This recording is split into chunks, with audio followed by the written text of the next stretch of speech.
What's up, y'all? Last video I showed you an introduction of this engine. In case you haven't seen it, I'm going to let you know about it.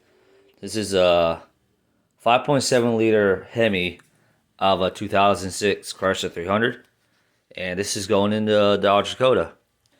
In case y'all don't know, I have a Dodge Dakota 1994 model. I did model it built on the 318 in there, but I lost oil pressure a couple of times. And I think all those times adding up, it chewed out the camshaft and a bunch of other stuff inside the engine.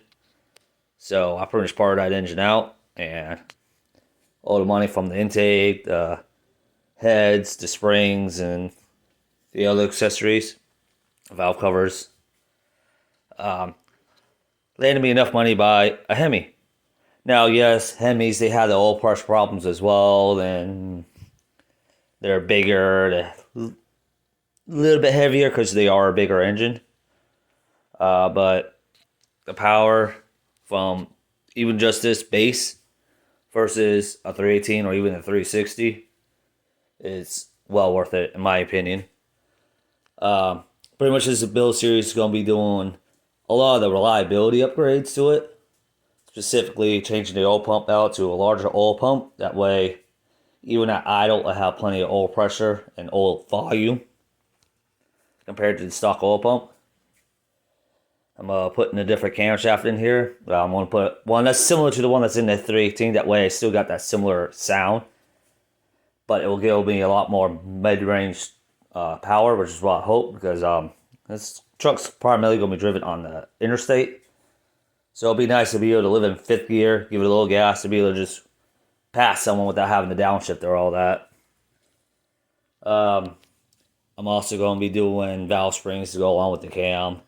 I'm doing the MDS delete. In case you didn't know, MDS is a cylinder deactivation that the Mopars use. I don't know how it works, but I know there's a couple solenoids, like 4 solenoids underneath the intake that control, I think, oil volume to some of the lifters in here. And I'm getting rid of those. I think it turns off the front and back 2 cylinders. Not sure. I won't know until I pull this intake off and I'll be able to see down in there. But yeah, I'm also converting from drive-by-wire to a mechanical throttle. Unless I get a good setup relatively cheap. Because I'm going to also upgrade from the micro squirt in the truck to a mega squirt 3. Which will have enough inputs and outputs to control a drive-by-wire throttle. I just have to get the gas pedal for it in the bracket. This is obviously off of an automatic car in my truck's manual, so I'm going to have to put the manual throttle wheel on here. I am going to be running the MV3500 HD for a little while. Not ideal. This engine in this base form makes quite a bit more power than that transmission was designed for. But it lived up well compared to, it lived up well with the modified 318. So it should be okay as long as I baby it and, don't go crazy with it until I get the money to put either TKO or T56 in it. Sorry. So anyway, pretty much this video is going to be me taking the intake off, the motor mounts. Probably try to take the exhaust off because I'm changing these exhaust manifolds too to something less likely to crack and maybe even a little bit lighter. Taking probably both valve covers off, the whole wire harness. The whole reason why I grabbed the wire harness is so I have all the connectors. Obviously, I'm not going to be using half the stuff on here. Like, I'm not going to be using the MDS stuff, which that's on a separate harness. May not use the drive-by-wire connector, even though this one's kind of broke, so I have to get a new one anyway. I have to take off some of these hoses as well. So yeah, pretty much I just want to get in there, see what everything looks like inside. I already took this valve cover off before, and it looked pretty good inside, but that's just this side. I haven't checked what that side is. Now the car this came out of was crashed, so it's the ideal way. The engine spins over no problem, no noises or anything like that. Obviously I already took out the coil packs. They're sitting over on top of the toolbox. I did that so I'd be able to spin the engine over without any issue when I took the torque converter bolts out. And yeah, there are some things I wanted to buy for it, like a new alternator. I had to do something with the power. I got to get a power steering pump. I had to get something for either an actual AC pump or a dummy pulley, idler pulley to kind of stick there for now. That way I get the accessory drive working. Because eventually I do want to get the AC working in the truck. That's also why I grabbed the heater hoses too. Surprisingly, they didn't charge me extra for those since I actually took them off properly. But that's in the future. So yeah. Let me go and get started. Start popping all these connectors off. A lot of these are these little push ones. We kind of squeeze them and pull, and let you depress the tab. Most of these connectors like that. So yeah. Let me go ahead and get started. Get this wire harness off. It's not too hard. Just held on a couple spots. Got the main PCM connector right here, and a couple on the side. I'm gonna get that done, and I'll be right back with the impact to pull the intake off. Pretty sure there's a special way you have to do this. Alright, so I got the engine harness off. It really wasn't that difficult. Like I said, most of these connectors have these little lock things you gotta undo. Most of them kind of squeeze out, but you get a couple of them. Let me get a good example. Right here, the crank sensor. Oil pressure sensor, whatever the heck this one is. Where it's just a little tab you got to slide over and it lets you get to the button. Actually, I think this is for the EGR. Once you get that out, you kind of flick it around and you're able to pull it out. You got the NOx sensor down here as well. Right there. It's got these little heat shields, one on each side. The one on this side, connector was already broken. But I'll deal with that later. May or may not run a NOx sensor on this, but the main thing is there's going to be a couple grounds back here and a little like resistor thing. Just held in by a couple tens.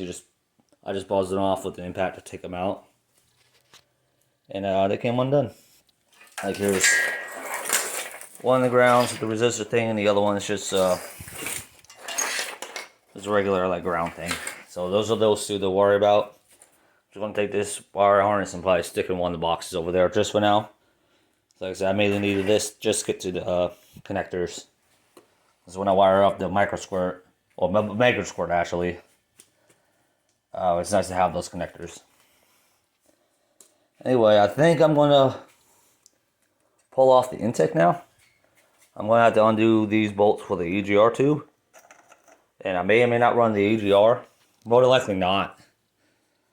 Mainly because I don't have any cats on the truck right now. May or may not add those in the future.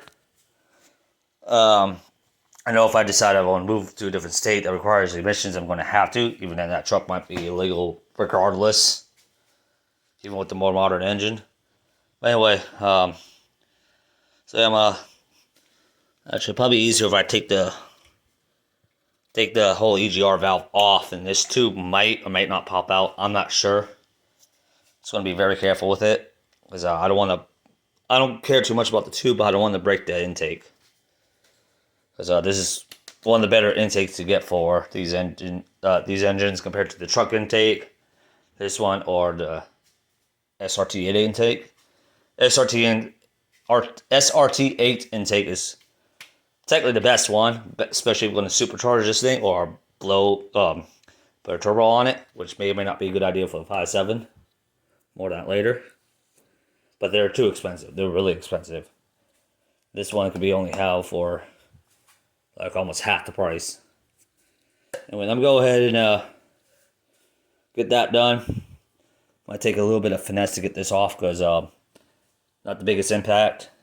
I got a bigger impact, but it's annoying. I might have to pop these out by hand. So anyway, I'm going to go ahead and get that off. I'll get the intake off. Intake is only held on by a series of 10 mil bolts. Just go in the cross pattern. Like I'm going to start from this one. I'm going to go over here, down, and you know the drill. then the intake, fuel rails, and everything should just lift right off. It's only plastic, so be careful. Unless it's an also a 6.1 liter with the aluminum intake. Those are aluminum, so they're a little more stout, but you know, want to give you a heads up, just be careful. So, I'll be right back once I get the intake off. Alright, just real quick, I got the EGR tube off. It actually was very painless. These bolts down here actually hold the valve onto the cylinder head were pretty tight. So I just kind of left them alone.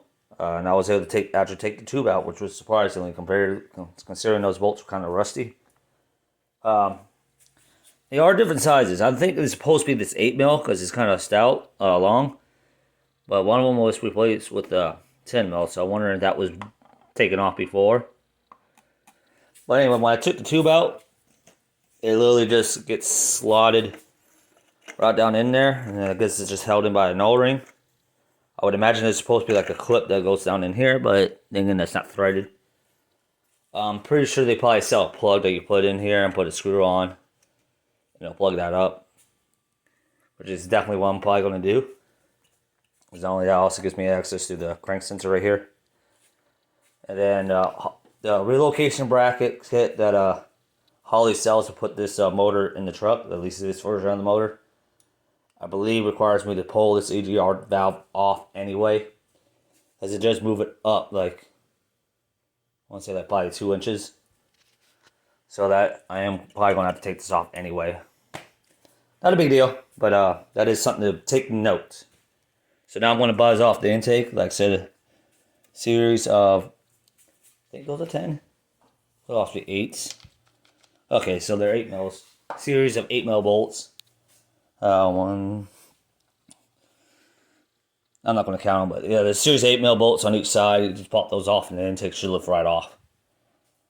If you're trying to get to the fuel rails, you got to pull these little pegs off to hold the engine cover down. Then you got the 2 bolts on each side. Anyway, I'm going to go ahead and get that done. And I'll be back once I get this intake off. I already went around and vacuumed up a lot of the debris that was sitting on top of the, in between the intake and the cylinder head. I am going to probably stick some paper towels down the intake runners. That way I don't have to worry about anything falling out into the engine. Considering the camshaft is still in there and I still got the valve, the rocker arms on, so some of the valves are probably going to be open. Granted, I am taking these heads off anyway in a later video when I'm getting ready to, 1, clean up the cylinder heads, and 2, when I put the camshaft in the MDS kit. So anyway, I'll go ahead and get that done, and see y'all when I get this intake off. Alright, so I pulled the intake off. As you see, there's no intake on here. And I just want to give you a heads up, when I put this in the truck, I'm probably going to leave the intake off. I might just kind of set it down in the video. But when I put it in the truck, I'm going to leave it off because I'm going to be utilizing the corner bolts to sit the intake down on. And it looks like they give you a bolt here and a bolt here for, you know, the engine level. Kind of sit it down in. I believe these are pre-Eagle heads, mainly because this is a 2006 model. I believe the pre-Eagle, the Eagle engines are 2009 and up. But anyway, that's beside the point. More on that information when I pull the cylinder heads off in a later video. May not be the next video. I might do a timing cover next. I'm going to save these for last because I want to minimize stuff getting inside the engine. But anyway, you're going to pull the intake off. You're going to see some foam and these things right here. Now, the foam I believe is mainly for heat. Heat insulation keeps the heat off the intake since it is plastic. And a lot of times you find these all chewed up because the rats will get in here and eat all this stuff. Which I think kind of started happening back here. It's hard to tell. I'm going to try to save it because I would like to put it back in, even though it's not required for the engine. It literally just sits in here. It is kind of glued down in some spots. And let me pull that up. Pull that off. I probably should have put paper towels in the ports already. Because these are the intake ports. These are kind of what makes the Hemi as good as it can be. Because it's literally just a straight down shot right into the intake valve. And then into the combustion chamber. I guess these flow about as good, maybe a little bit better than the Cathedral port, LS 1 and 3 heads. And some of the 5.3 liters as well. So these engines do wake up literally just by putting the camshaft in it. Which is literally what I'm doing. I'm not going to really touch anything except put the camshaft in it. I may change the heads out if I could get a set of Eagle heads. But I believe that might require me to swap the intake over. Or change the intake in, or get a intake that has both patterns drilled into it. Anyway, so these things right here are the stars of the show. These are called the MDS solenoids. So these are the things that engages or disengages to turn the different cylinder banks off. Which by looking at it, looks like it's going to be the outside cylinders. So the four in the middle look like they'll still be active. Maybe. Maybe not. Maybe it's the inside ones that disengage and the outside cylinders stay active. Because it looks like they go to the exhaust port on, I don't know. Maybe it's these two and these two that are disabled, and it's these four that are active. I'm not sure. I'm not sure how that works. Someone in the comments will probably be able to explain that a little bit better. But now I'm just gonna disconnect this harness as well. I'm not gonna take these out yet. I do got the plugs coming in the mail. They should be here probably Monday or Tuesday. Today it's Sunday. And when I get them in, I come home from work. I'll just pop them in real quick, and it should be all right on that. I'm just gonna disconnect these. The wire harness and clean up down in here. And pop this clip out, that way I can pull this harness out.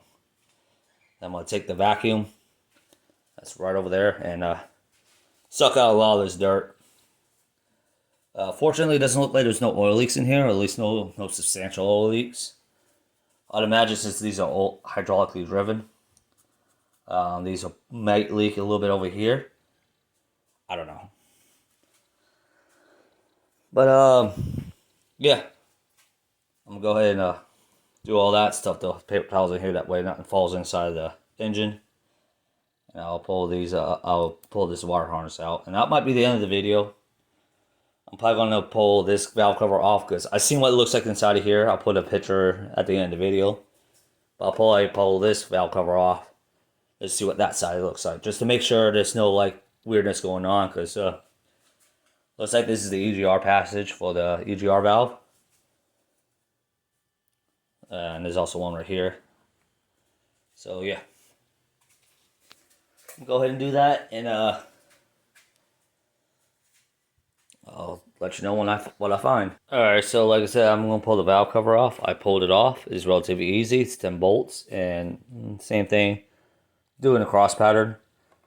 I will replace the gaskets on these because I believe these are starting to go. Anyway, so this is what I seen on the other side too. It's all nice and clean, nothing going on, no sludge. A little bit of varnish from it sitting around, but nothing that says that this engine was abused, honestly. So I think I got a really good candidate for the build. Now, that is being said, like I said, this is a pre-Eagle engine. These are the engines that were known for dropping valve seats when the engine got a little too hot. Now, there are things you could do to prevent that on these engines, on these cylinder heads, like pinning the exhaust seat, the valve seats into the head or whatnot. Or you could just swap the heads over. Now, I don't think I'm going to do any of that. I think I'm just going to run it and see what it does. May or may not be a good idea. But between time-wise and money-wise, that might be what I'm going to do. And another thing, swapping over to the Eagle heads, they flow better. They do bump the compressor up quite a bit. And yeah, it's got knock sensors on it, and I'm running the Megasport 3, so I should have enough I/O for that. I don't know how to set those up. I know I could learn, no big deal, but either way, I'll be required to run the high test gas, which is something I'm probably going to do anyway, because I believe the compression on this is going to be like 9.6 as it is, and with the camshaft, may not affect that. Though the bigger camshaft should lower the dynamic compression, which is should bring me around to the 87 octane range, like the mid grade, which is probably why I'll run. That way I got a little bit of peace of mind, but I'm not breaking my bank.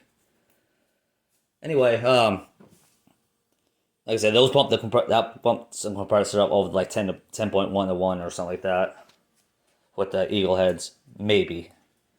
Kind of hearing different things about that. Mopar guys are weird. They can't agree on anything. But yeah. Point is that this engine looks like it's clean inside, at least on the top end. When I pull the oil pan off to swap over to the truck pan, I'll probably know a little bit more. I rotate the engine over and I don't hear no odd noises other than, the compression pushing past the cylinder hose, and a couple of them I do have the spark plugs kind of sat down in there, just temporarily, but and those are only rattles I hear. But yeah, I think this is definitely a good candidate. This is not, another thing is, this is not a non-variable valve timing engine. So there's no like, there's a cam sensor on it, but there's no solenoid for it. That's a coolant temp sensor, since it goes right where the water goes. And that's just a regular cam sensor. I pulled it out not a little bit ago just to see, to make sure that wasn't a solenoid. And it's not, because I believe a solenoid would be over here somewhere, or even on the back side, to engage the variable valve timing. This obviously doesn't have that. It's just MDS, so that's their version of the cylinder deactivation. Anyway, that's probably what I'm going to get to for now. Once I get more parts, once I get those things in, I'll do a quick video on that. So it's relatively easy. Then I'm get the gasket kit, that way I can start stripping this engine all the way down, at least down to the short block. I can pull the heads off, the camshaft out, the lifters out. Because with the MDS kit, you have to change the lifters out. I guess this is the way the oil flows through them. And even then, it's a Hemi. It's probably a good idea to change those to at least the OEM lifters. But I'm probably going to get the slightly better ones that are still relatively cheap. I think the company's AMS or something like that. They got a set of lifters for this engine for like $200 shipped. So yeah, and the very last thing I'm gonna do probably before I put the engine in is I'll put the clutch and flywheel on. And I'll let you know about more details about that when it comes to. I might pull these hoses off. Might not. I'm not sure yet. I'm also kind of hoping that I could just pop these 10s out and leave this whole coolant thing. Well, I guess it doesn't matter because the rebuilt kit comes with a new oil ring, so I might pull these off later on as well. Now I'm going to change the thermostat probably to a slightly cooler one. I think the temperature on these is 190, 180. I want to go with the 160, 170. Mainly because I'm not going to do the coolant. I'm not going to put the heater on the truck right away. I'm probably just going to loop these around, like probably just take this one off right here and take this out and just loop it around like that. That way I could just bypass it for now. The later on, when I get the time to do it, I'll probably put the new heater core in the truck because that one's damaged. They got the little end got crushed when I was replacing one on the line, so I had to bypass it. Then when I do that, I'll probably change the thermostat back to like at least 180. That way it gets some heat. But I want to put a cold one on here. That way it's less likely to overheat and drop a valve seat. I'm also probably going to see if I can put a thicker radiator in the truck.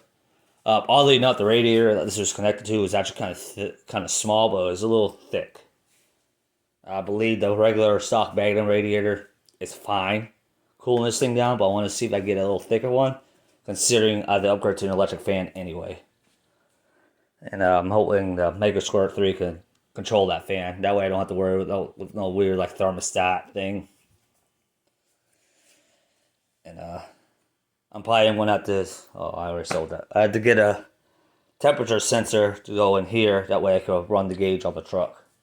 The stock temperature gauge on the truck. But that's another story for another day.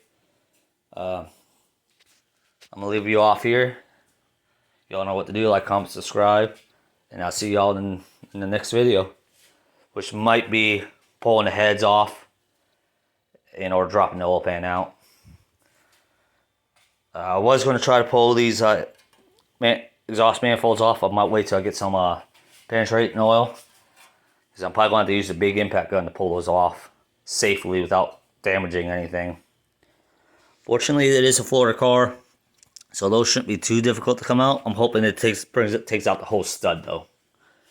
If not, no big deal. I just hope they'll come out really.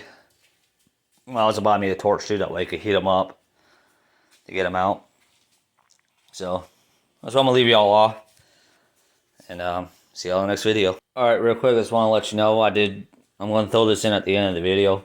I'm curious. I want to see how hard it was to get those solenoids out for the MDS, and I got that one out, that one out, that one out, and that one broke off. Actually, all four of them broke off. I was figuring out ways how to get it off, get them out. I guess if this was freshly pulled out of a car that was freshly running, you probably won't have this issue. But since this engine was probably sitting around in insurance lot for who knows how long, they kind of got stuck.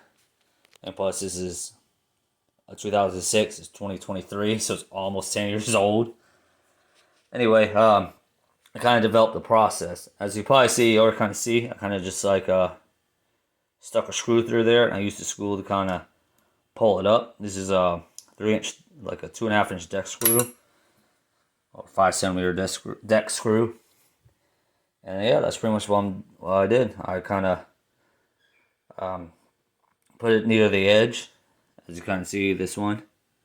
I put it near the edge, and then popped it and kind of drove it out. I was trying to pull it off, screw it in a nut to where I could take the claw of a hammer like this to use to pry, or even my flat bar. And it kind of worked, kind of didn't. And so that's my motive. Yeah.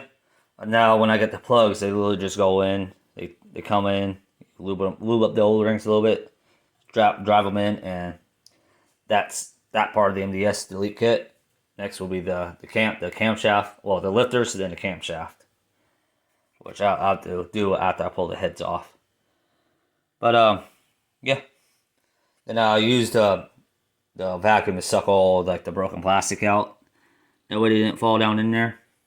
Would that really have mattered too much? Probably not, because tearing the engine apart mostly, and I'm also pulling the oil pan off. All that plastic pieces will probably just fall down into the oil pan, whatever a little bit does, and I'm changing the oil pan out anyway so it'll fit my truck, the Dakota, and so it won't really matter too much, but I want to minimize as much as possible. Anyway, I'm going to go and pull that last one out, and that's pretty much it.